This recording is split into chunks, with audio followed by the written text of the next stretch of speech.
اگر آپ اس پہ غور کریں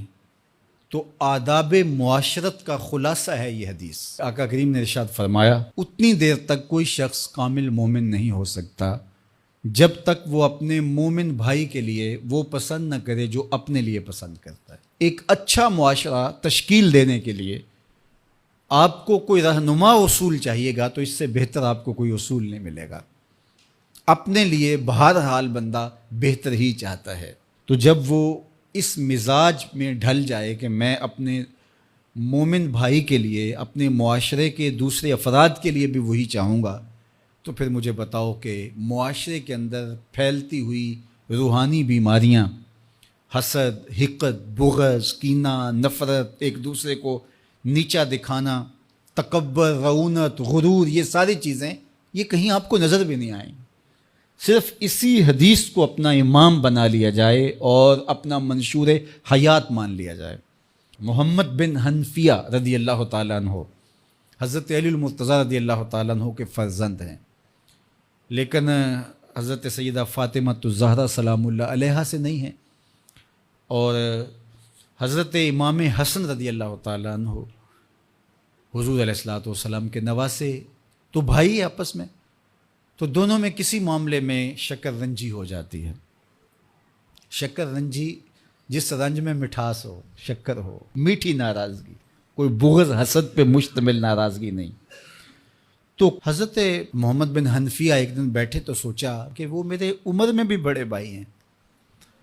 اور پھر دوسری بات یہ ہے کہ وہ رسول خدا کی بیٹی کے بیٹے ہیں، ان کا یہ اعزاز ہے، بہرحال مجھے تو یہ اعزاز نہیں ہے، پھر جوانان جنت کے سردار بھی ہیں، تو میں ان سے ناراض ہوں، وہ میرے سے ناراض ہیں، تو بات بھی کوئی اتنی خاص نہیں، تو اب دن بھی 3 گزر رہے ہیں، چلو میں ان کو راضی کر لیتا ہوں۔ تو گھر سے نکلے ان کو راضی کرنے کے لیے، تو واپس آ گئے راستے سے، کاغذ لیا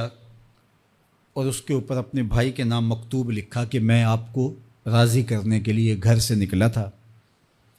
لیکن راستے میں مجھے حضور علیہ السلام کا فرمان یاد آیا کہ جب 2 مومن بھائی آپس میں کسی معاملے میں الجھ جائیں، ناراض ہو جائیں، تو جو صلح میں پہل کرے گا وہ جنت میں بھی پہلے جائے گا۔ تو میں تو یہ گوارا نہیں کرتا کہ آپ سے پہلے جاؤں،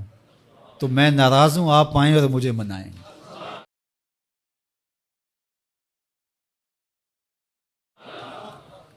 تو حضرت امام حسن نے خط پڑھا اور مسکرانے لگے، اور آپ تیزی کے ساتھ تشریف لائے اور اپنے بھائی کو کہا اچھا مان جاؤ پھر، تو وہ مننے کے لیے تو پہلے ہی تیار تھے نا۔ تو جب آپ اپنے مومن بھائی کے لیے وہ پسند کریں گے جو اپنے لیے پسند کرتے ہیں، تو پھر زندگی گزارنے کا مزہ آنے لگے گا۔ نفس روکتا ہے یہ چیز میرے پاس ہے اس کے پاس نہ ہو، یہ اعزاز میرے پاس ہے اس کے پاس نہ ہو، اور اس کی ایک اپنی لذت ہے اور وہ مادی لذت ہے، اور ایک ہے باطن کی روح کی لذت۔ تو روح کی لذت نفس کی لذت سے کہیں زیادہ اور کہیں دیر پا اور کہیں مختلف ہے۔ اس لیے جب آپ قربانی دیتے ہیں، ایثار کرتے ہیں یا کسی کو ترجیح دیتے ہیں، تو اس کی جو روحانی لذت ہے، آپ کو بھوک لگی ہوئی ہے، تو آپ کو ایک روٹی مل گئی ہے، تو آپ کو ایک ایسا شخص نظر آیا جو آپ سے بھی زیادہ بھوکا ہے، اور آپ کسی نمائش کے لیے نہیں، محض اللہ کی رضا کے لیے اس کو روٹی دے کر کے دیکھیں، خود بھوک کاٹ کے دیکھیں، وہ مرغن کھانوں میں سرور نہیں آئے گا جو اس بھوک میں لطف آپ کو آئے گا۔ تو حضور علیہ السلام کا یہ فرمان اپنے عمل کا حصہ بنا لیں،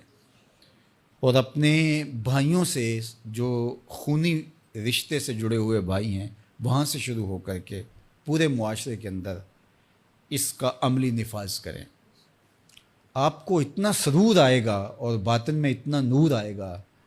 اور اس قدر معاشرے میں خوبصورتی کی بنیاد پڑے گی۔ اور اگر ہم آج اس حدیث کو اپنے لیے خضر راہ بنا لیں تو یہ اس پہ عمل کرنا کوئی مشکل نہیں ہے۔ یہ آپ ابھی سے جب اٹھیں گے تو اپنے ساتھ والے کو ترجیح دے دیں گے کہ پہلے یہ گزر جائے، تو ابھی سے شروع ہو جائے گا یہ کام۔ تو یہ آپ گھر میں اپنے بچوں کے ساتھ، اپنی بیوی کے ساتھ، روزمرہ کی زندگی میں جہاں ملازمت کر رہے ہیں، کاروبار کر رہے ہیں، جن دوستوں کے ساتھ کھیل رہے ہیں، حتیٰ کہ تو یہ وہ چیز ہے کہ اس کا آغاز عمل سے پہلے سوچوں سے شروع ہو جاتا ہے کہ آپ کسی کے لیے اچھا سوچنا شروع کرتے ہیں. جو اپنے لیے سوچتے ہیں وہ اپنے بھائی کے لیے بھی سوچیں. ہمارے بزرگ فرمایا کرتے تھے کہ کسی کے ساتھ دوستی کا ایک حق یہ بھی ہے کہ اس کی آخرت کے لیے سوچا جائے کہ یہ میرا دوست ہے تو دنیا میں میرے ساتھ ہے تو حشر میں بھی جنت میں میرے ساتھ ہو.